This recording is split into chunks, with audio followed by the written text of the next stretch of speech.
San Francisco real estate is turning heads in 2025. Luxury homes are soaring in value, while downtown condos are going for much less than they used to. The contrast is wild. But there is a twist. The best time to buy is still today. Not when everybody is waiting for the price to drop. It is because you will never know while watching on the sidelines when the bottom of the real estate market is. It is always best to find a real estate professional that can find you those opportunities. And when you're actively looking, having that active pulse on the market with your real estate professional, you'll know exactly when you need to dive right in. My name is Samantha Huang, 精通国语英语，我会讲中文. I speak multiple languages, Cantonese, Mandarin, and fluent in English. I'm a full-time real estate professional, and I've been doing this for over a decade. I've spent the last few months analyzing data, touring neighborhoods to bring you the most up-to-date market insights. By the end of this video, you'll know exactly which San Francisco areas that are set for major growth in 2025. In the last couple years, you've probably heard all about the doom and gloom about San Francisco's commercial real estate. Empty offices, tech companies fleeing, and tumbleweeds down Market Street. But there is a twist that no one is talking about. The commercial real estate is flipping, and it is about to impact residential prices in ways most people are not expecting. Office vacancies hit about 36.6% in Q3 of 2024, but clear signs of stabilization is emerging. Vacancy increase slowed to just about 0.1% in Q3 versus 0.3% in Q2. Let me give you some context. The vacancies in San Francisco were rising from 1.5 to 2% from 2021 to 2023. So this slow in vacancies are prominent. Market indicators suggest that we're approaching the bottom of the commercial cycle. Remember, real estate is cyclical. What goes up must come down, and what comes down will eventually go back up. One major factor to consider is that major employers are mandating a return to the office. Salesforce, San Francisco's largest private employer, is going back to 4 to 5 days in the office, requiring employees to come back and work from the office. Uber and Airbnb are implementing similar policies to have employees come back to work from the offices. Office vacancy jumped from 35% in January to 48% in December of 2024. Major development investments signaling confidence. The Transamerica Pyramid is undergoing a $500 million transformation underway. 25,000 square feet of new retail, upgraded offices spaces, entertainment hubs revitalizing downtown. Thrive City and Mid-Market Entertainment Zone drawing thousands. Chase Center hosts 200 plus annual events beyond Warrior Games. You have to experience the Chase Center for yourself. During the holidays, they have ice skating. During Halloween, they have trunk or treat where kids can get candy and experience jump houses. On other days, you go on their website and they had recently a Lilo and Stitch viewing. Tourism in San Francisco, believe it or not, is rebounding strongly. Hotel occupancy increased from 65% in 2022 to 78% in 2024. It's nearly back to pre-pandemic occupancy levels. The Moscone Center have 42 major conventions booked for 2025, and that is an increase 25% from last year. This will create a ripple effect. Restaurants, retail, local businesses are also seeing an increase in revenue.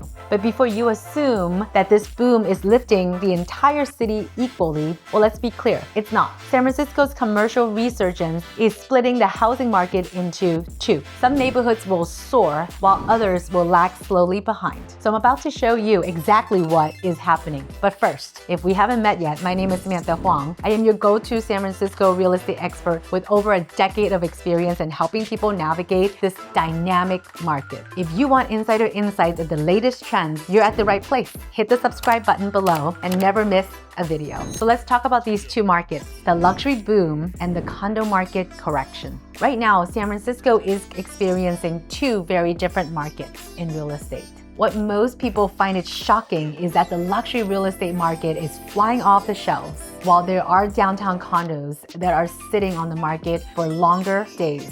Here is this dramatic market illustrated by examples. For example, luxury home in Pacific Heights listed for $7.2 million sold in 3 days. In 2024, there were about 115 homes sold for over $5 million, which is a 28% increase year over year. Third largest luxury real estate sales total since 2005. The stock market is driving the luxury buyer liquidity. The S&P 500 is seeing a 23% surge in 2024. The Magnificent 7 tech stocks are seeing a 65% increase. Suddenly, $7 to $10 million homes become a rational purchase. Cryptocurrency and AI is creating a new buyer class in San Francisco. San Francisco leads the nation in crypto wealth.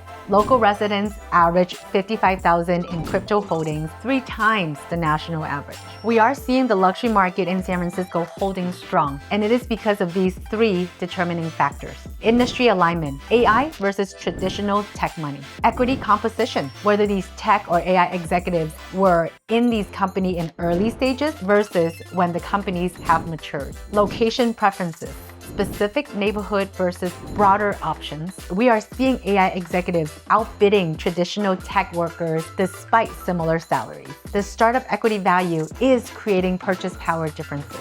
Truly, when someone talks about San Francisco real estate, they really have to segment the San Francisco market in different buckets. There is the entry-level single-family home market, there is the luxury condo market, and there is also a condo market, which my team and I also serve our commercial clients. We also have a residential commercial market. We have to sit down and talk about these different buckets of what you're looking for and give you the real data, the real trends, and talk through all the scenarios. Let's talk about the condo market overall for 1 second. The condo market has taken a real hit because there are a couple factors that affected the condo market since pandemic 2020. There are HOA rising costs coming out of the pandemic. HOAs typically covers water, insurance, and common area amenities. Since a lot of people were working from home, and that drove the utility prices of condominiums up. So the HOA costs have gone up. And a lot of people see higher HOA costs is directly correlated to lower property values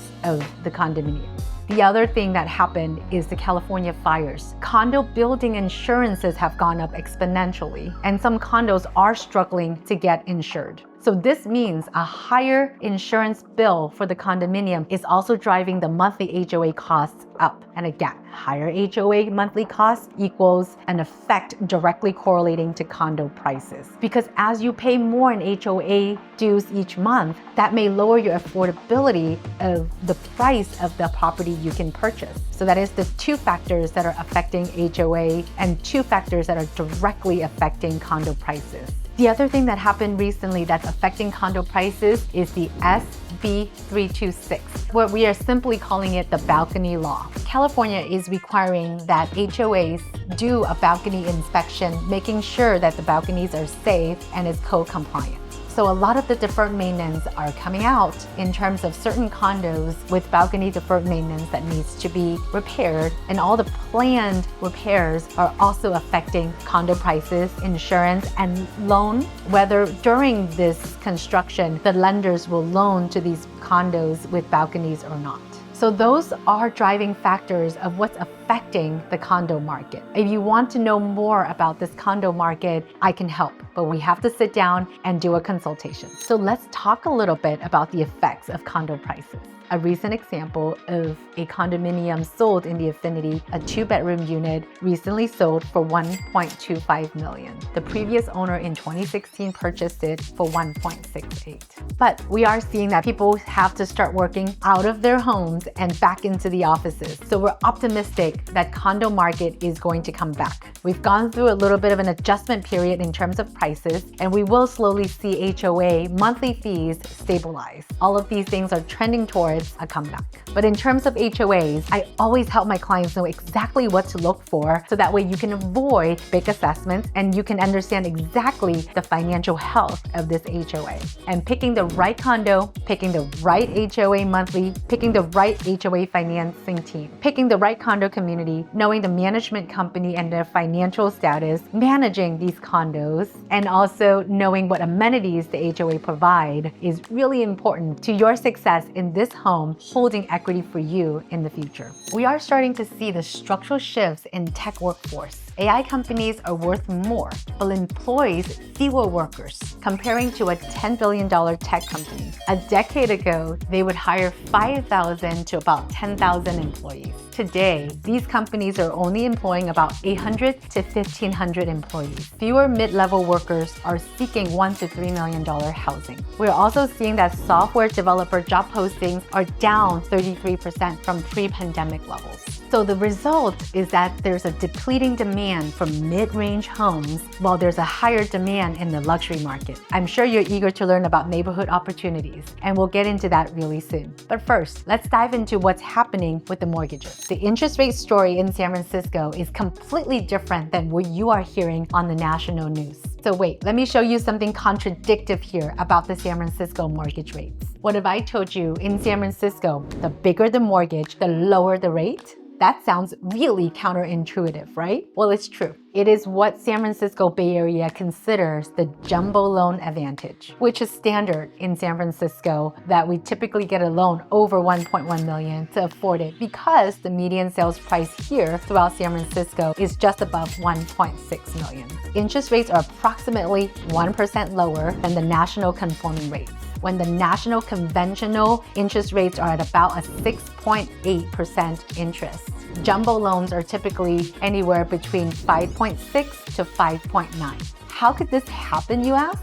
Well, jumbo loans are loans that the banks give us directly from their bank and not sold to Fannie Mae or Freddie Mac. So these big banks, Chase, Citibank, US Bank, Wells Fargo, they keep these loans in their portfolios because these loans are over $1.1 million, and we call them jumbo loans that the banks hold on to. The strategy for these big banks is that they want to hold on to high-value clients. Big banks, I call them, typically compete for wealthy borrowers. They want your business. If you are a stable W-2 employee, you have sufficient reserves, big banks want your business. And not to forget, you also have to have good credit scores. We can talk about what is a good credit score later. For the remaining of this year, we see that interest rates are going to remain flat on the national averages. Potentially go down slightly, but depending on the week, they're sort of doing a little bit of an up and down slight wave. In 2025, more than other years, the economic policies and inflation concerns are really driving the outlook of our real estate market. The strong economic growth paradox is good for property values, but challenging for interest rates.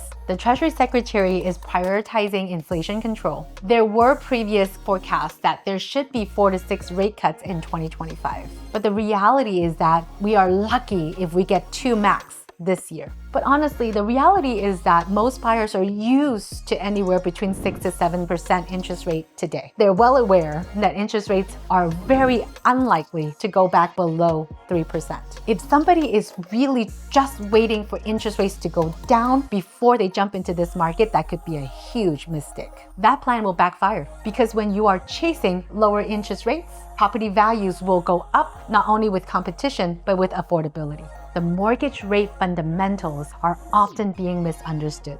Interest rates are influenced by bond yields and often not the Fed decisions. There were often moments where the Fed announces rate cuts, but actual interest rates went up. It's because when the Feds cut rates, the banks borrowing from the Fed, their rates are down, but they don't have to pass on that cut onto us, the consumers. So you have to talk to your lending professionals or your real estate professionals to get a referral so you could really understand whether the rates are working for you or against you. Also, mortgage lenders typically watch a 10-year Treasury bond and not the federal rate. When we do see interest rates go up or down slightly, it's typically more of a psychological impact on buyers than it is an actual impact. The difference between an interest between 6 to 7%, often buyers will do the math on a $1.5 million property with 20% down at a 6% interest rate. The buyer's monthly mortgage payment is about $7,200. Now on that same $1.5 million property, 20% down, but the interest rate is at 7%, that monthly payment goes up by about $800 per month. So it's about $8,000 a month. With that difference, buyers will make the adjustments accordingly with the offers they make. There was once upon a time in October of 2023 where rates jumped to 8%. At that moment, psychologically, buyers have checked out. They feel they couldn't afford it, they felt the interest rates too high, and they wanted to take a wait-and-see approach. Now, the buyers who did purchase at 8% interest caught the moment where the real estate market dipped. So now that rates this year have hit 6s, they all have been able to refinance into a more comfortable interest rate range. Now that property tax savings is what they captured. And now their monthly payment is lower. So I think that saying of buy real estate and wait versus wait to buy is true to a certain extent. I really urge that you speak to a real estate professional to discuss timing, to discuss affordability, to discuss neighborhoods that you want to be in. Let's together look at a 10-year history of data so that way you know when is the right time for you. I love doing that with clients. So you have to give me a call at 415-640-7602 or drop me an email. And if you love numbers, I'm the real estate professional for you because I love numbers, I love data, I love going through the historic data and try and work with you to look a little bit into the future. And also, working in the luxury market, there are going to be smart buyers that does not want to sell their portfolio, triggering capital gains, and they want to leverage that portfolio to get a loan for their property. There are definitely ways to do that, and I can connect you with a loan professional and a financial advisor, coupling their strategies to find the perfect solution for you. Now, before diving into specific neighborhoods, there is one more important factor I need to address. There are different strategies for whether you are a buyer or a seller. Let's start with renovation costs, because what you think you know about renovation costs may no longer be the reality, unfortunately. Renovation economics have dramatically changed over the past few years. Construction costs, we used to talk about $300, $350 price per square feet pre-pandemic. It is now closer to $700 price per square feet. That is nearly doubled pre-pandemic times. A 500 square feet kitchen, getting it to look like this, can nearly cost you anywhere between $100,000 to $150,000. To renovate a kitchen, depending on the size of your kitchen, can nearly cost you between $100,000 to $300,000. Again, that really depends on plumbing, layout, structural changes, and also the size of your kitchen. Additional challenges of renovations today are permitting process, labor shortage, and material cost inflation. I've spoken to the person who does countertops for a living. A slab of countertop that typically costs $200 is now $400. That has also nearly doubled. Sometimes there's a phenomenon where buyers want to buy a fixer-upper and figure they can do it themselves. Well, that really depends on your experience on renovating properties. Timing is also everything. I'm happy to run through all of these scenarios with you just so you could see what is the perfect investment or home for you. So what are some pro tips in this market today? Properties that are less than $3 million right now are averaging about a 28 days on market. So that does signal in certain markets the buyer leverage is increasing. In the luxury market, where we call $5 million and up, the average days on market are about 22 to 25 days, which is down from 35 days last year. And where are these luxury markets selling? That is in Pacific Heights and Presidio Heights. And another pro tip is that luxury markets typically sell their homes off market. 30% of these homes were sold before they even hit the market. What's more important is that you need an agent with the insider access with all of these off-market resources to present to you as a buyer so you have time to consider. When you're out there shopping for a home, you're always going to hear polar opposites of when friends tell you how they purchased their home. For example, a friend might tell you this: I paid $267,000 over the listing price for my property and I beat out 11 offers. Well, that is a strategic price that the listing agent and the sellers have decided. They priced the home under market to drive competition and then get to the number they're looking for. On the flip side of that coin, one of your friends could say, I negotiated for $150,000 under the list price. Well, in that case, that property likely sat on the market for 30 plus days, and this buyer saw an opportunity, saw the property, review inspections, and made an offer that was at market value because this listing was overpriced. So whatever the pricing strategy, your agent can go over with you how this home was priced. And that is really good insider tip on whether somebody is marketing the property at, under, or over the current market value. And I would say in desirable markets, homes priced under $3 million in Coe Valley, Noe Valley, Richmond, and certain parts of Sunset, Golden Gate Heights, West Portal, these homes are still going to get multiple offers if priced correctly and the agent have marketed appropriately. The best time to make an offer to get you the best deal, I would say start looking at homes that have been sitting on the market for over 27 days. For sellers that own a condo in downtown and would like to consider selling now, just understand that it's going to take a little bit of time for everyone to come back to work and recover what you may have paid for this property. And if you own a single family home and is considering selling, we can work numbers to make sure you get the best offer in this market. With my team and our marketing strategies, we will make sure you get multiple offers. Depending on what phase of the marketing timeline we are in, we also do staging. We do real staging and virtual staging of the property to make sure we cater to the target market of the audience that needs to look at your property. So now, let's finally get into the neighborhoods that these strategies will work best for, because in 2025, not all areas are created equal. One of the most dramatic shifts in San Francisco real estate history is happening under our noses, and it is completely changing how people buy and sell homes. There's a dramatic shift in homeowner tenure patterns. Here's a quick breakdown of my neighborhood analysis. Overall value proposition. What makes the Richmond district so desirable? Well, it is the Richmond's proximity to the Golden Gate Park. Homes in the Richmond features family-friendly layouts. Price ranges anywhere between $1.5 to $3 million, typically flat topography, so easy for strolls and walks to the park. When people talk about the Richmond district, they typically talk about three distinct sub-neighborhoods: the inner Richmond, the central Richmond, and the outer, each with unique characteristics and price points.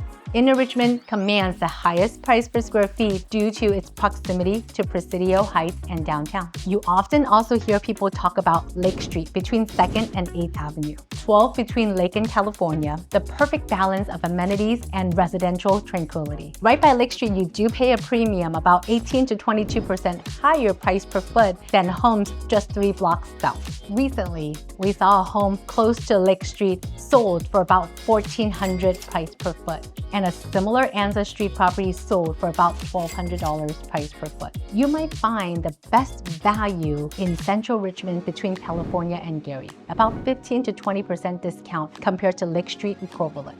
Same quality construction and floor plans. Now that we've learned about premium neighborhoods and locations, let's talk about hidden gems, the neighborhoods that are still trading at about 10% less from their peak values. There's one specific street in each of these neighborhoods where homes are selling for 15% more than identical properties just 2 blocks away. I'll show you exactly where these golden blocks are located.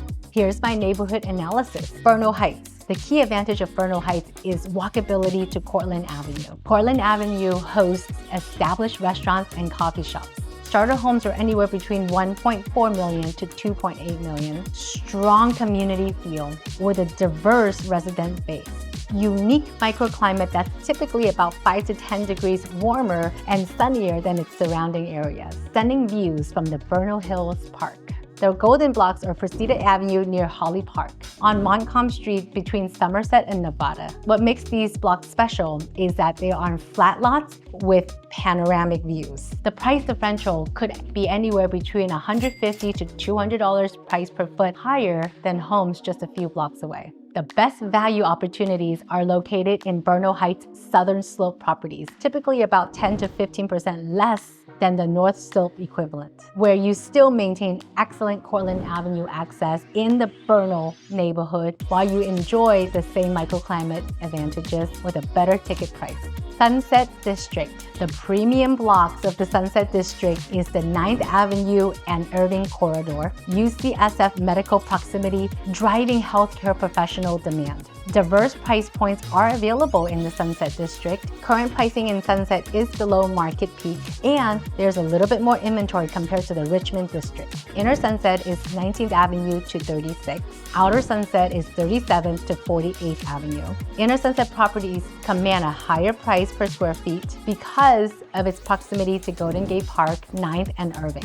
The premium golden streets in Sunset are 14th Avenue between Irving and Judah, 35th Avenue near Sunset Boulevard, more character homes and better amenity access. Price premiums are going to be 12 to 18% higher than comparables just a few blocks away. For example, on 14th Avenue, a 3-bedroom, 2-bath home recently sold for $1.95 million with just 9 days on the market. While compared to 17th Avenue, there's a property sold at $1.68 million with 32 days on the market. For you first-time home buyers, here's your opportunity. 2-bedroom condos in the Sunset range anywhere between $850,000 to $950,000, significantly more affordable. There is a high rental demand in the Sunset District, being close to UCSF's ongoing expansion, a reliable tenant pool of medical professionals nearby, premium rents for housing near the medical center. Was that a wild ride through the San Francisco's real estate market? Well, one thing is clear, 2025 holds plenty of opportunities, but only for those who truly understand this dynamic shifts in the market. The key to success would be staying informed, making strategic decisions based on the right timing,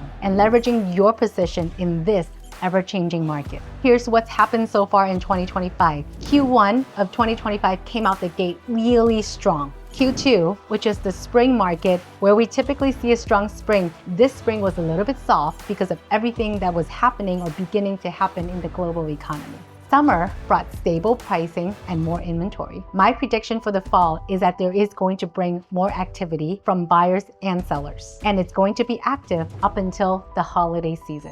And if you're ready to take the next step and seize the opportunity, or if you just have general real estate questions, feel free to reach out to me via email, soldbysamanthah@gmail.com, or drop me a text or a phone call. My information is down below. I will always work with you to find the best option and opportunity for your needs and budget. Thank you so much for watching. If you enjoyed this video, please don't skip the next one. It is the one that YouTube thinks you'll enjoy the most.